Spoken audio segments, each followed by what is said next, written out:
Welcome to Trading Nation. I'm Brian Sullivan. Pleased to be joined now by Gene Munster of Loup Ventures. Gene, you're out with a new note on the iPhone 10 pre-orders. For those of our audience that have not read it, what does it say?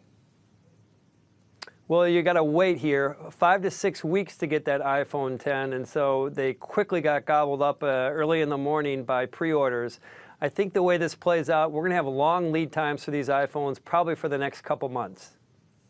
Do you think it's good? I mean, it's kind of a, when I hear a company has more demand than supply, it's, in my opinion, it's entirely good. I mean, that's a good problem to have unless you're investing on the stock only because of fourth quarter numbers. You think it's going to negatively impact Q4? It will negatively impact Q4. We think the midpoint of the guidance is going to be 7% below for revenue guidance for December versus the street. And so brace yourself for some shifting of numbers.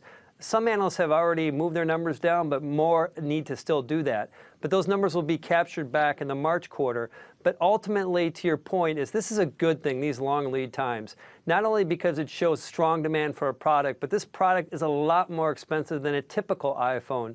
The greater capacity, the 256 gigabyte iPhone 10 is 32% more than your standard iPhone 8. And so I think that this higher price point is going to be good for ASPs and will be the key part of the story over the next year.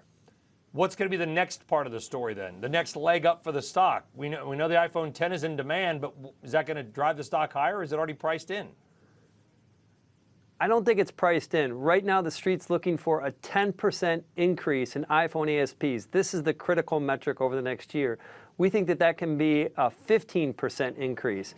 If, in fact, that the uptake of this iPhone 10 is as strong as we expect it to be, we think street numbers are going higher, probably 3% higher throughout all of fiscal 18. And any sort of addition to the Apple story, I think, is going to be positive for the stock.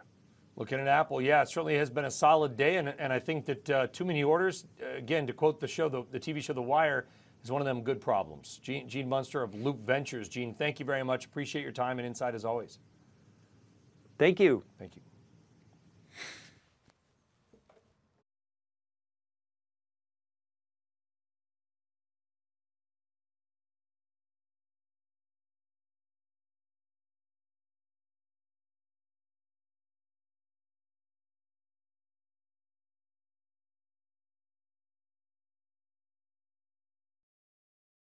Hey there, thanks for checking out CNBC on YouTube. Be sure to subscribe to stay up to date on all of the day's biggest stories. You can also click on any of the videos around me to watch the latest from CNBC.